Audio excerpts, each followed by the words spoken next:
अंजलि की उम्र लगभग 30 साल हो चुकी थी। वो एक स्कूल में टीचर की जॉब करती थी।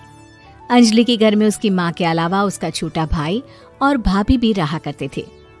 30 साल की उम्र होने के बाद भी अंजलि की अब तक शादी नहीं हुई थी।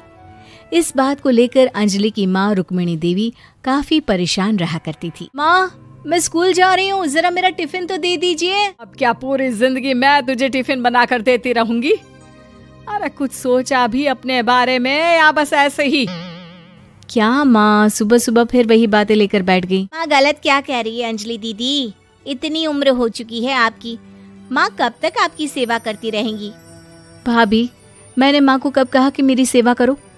वैसे भी अपना टिफिन मैं खुद तैयार कर लेती हूँ, बस टेबल से उठाकर देने को ही तो कहा था। वैसे अंजलि दीदी, देखा जाए तो टिफिन उठाकर देने की उम्र तो आपकी है। आपका अपना घर परिवार बच्चे होते तो ये जिम्मेदारी आज आप पूरी कर रही होती। एक बात मेरी समझ में नहीं आती, अगर मेरी शादी नहीं हुई तो इसमें मेरी क्या गलती है?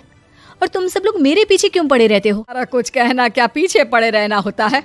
अपने छोटे भाई को देख, तुझसे 3 साल छोटा है लेकिन बच्चे खेल रहे हैं आंगन में। जी, आप लोगों की कोई बात नहीं सुननी, जा रही हूँ मैं।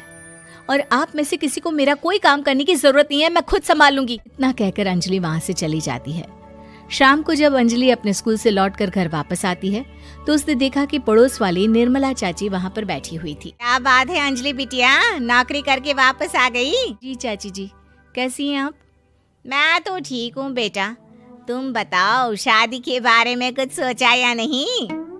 अरे रहने दीजिए ना, इससे तो शादी की बात करना ही बेकार है। कुछ भी कहो तो गुस्सा करती है, बात बात पर आंखें दिखाती है।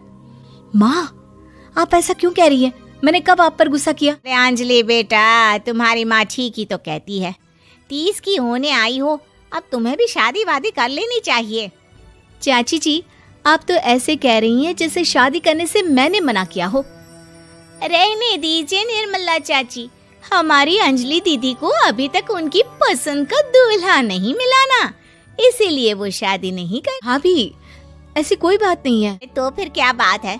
तुम्हारी माँ ने तुम्हारे लिए इतने रिश्ते ढूंढे लेकिन तुम्हें कोई पसंद ही नहीं आता। क्या है ना चाची जी, हमारी ननद रानी नौकरी जो करती है ऐसे ही थोड़ी ना किसी को पसंद कर लेंगी। भाई नौकरी का घमंड है तो बात अलग है, कोई और बात हो तो बताओ, कोई रास्ता निकाला जाए। चाची जी, कोई बात नहीं है, बस मुझे अभी तक अपनी पसंद का कोई मिला नहीं है। सुन लिया आपने, इस लड़की के तो पर निकल आए हैं और इतनी उम्र में अपनी पसंद का कोई मिलेगा भी नहीं इसे। माँ, आप मेरी शादी को लेकर हमेशा मुझे ताने क्यों मारती रहती हैं?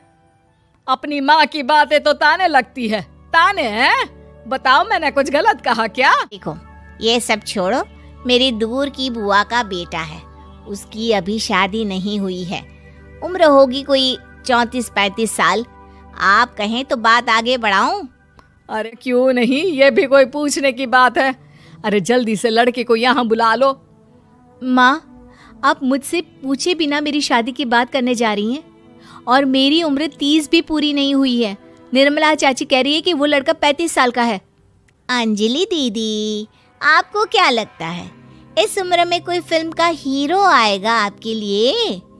देखिए, अब पसंद और नापसंद की बात तो रहने दीजिए, पसंद करने की उम्र तो आपकी निकल चुकी। अब तो जो भी मिले उसी से शादी कर लीजिए, इसी में भलाई है। मेरी भाभी बिल्कुल ठीक कह रही है। अब जैसा रिश्ता मिले उसके लिए हाँ कर देना, ताकि हम भी गंगा नहाए। ठीक है, चलिए मैं उस लड़के को कहती हूँ, वो कल ही अंजलि को देखने आ जाएगा। अगले दिन निर्मला चाची के दूर का रिश्तेदार अंजलि को देखने उसके घर आता है। उसका नाम था अजय। अंजलि जी, तो आप नौकरी करती हैं, वो भी स्कूल में? जी हाँ, मैं स्कूल में टीचर हूँ। हमारी बेटी बहुत होशियार है। अरे पढ़ने लिखने में इतनी होशियार है, इसीलिए तो इसकी नौकरी लगी है स्कूल में।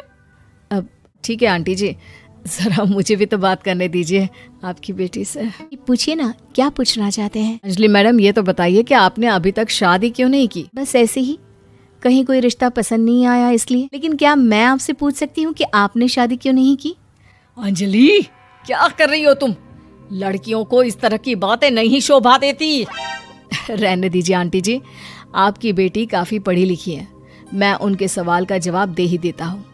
वो क्या है ना, मुझे भी अभी तक अपनी पसंद की कोई लड़की नहीं मिली। कोई बात नहीं। वैसे आपकी तनख्वाह कितनी है? कितना कमा लेती हैं महीने का? जी यही कोई 25,000 महीने। बस 25,000? इतने से क्या होता है? इतने से तो आजकल घर भी नहीं चलता। कि कहने का क्या मतलब है?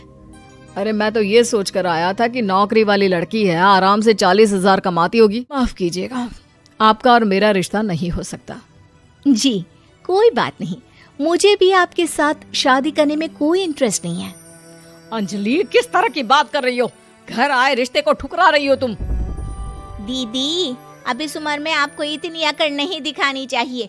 अच्छा खासा रिश्ता हाथ से निकल गया, कहीं ऐसा ना हो कि जिंदगी भर कुंवारी ही रह जाओ आप। कुछ दिन और ऐसे ही निकल जाते हैं और अंजलि की शादी कभी नहीं होती।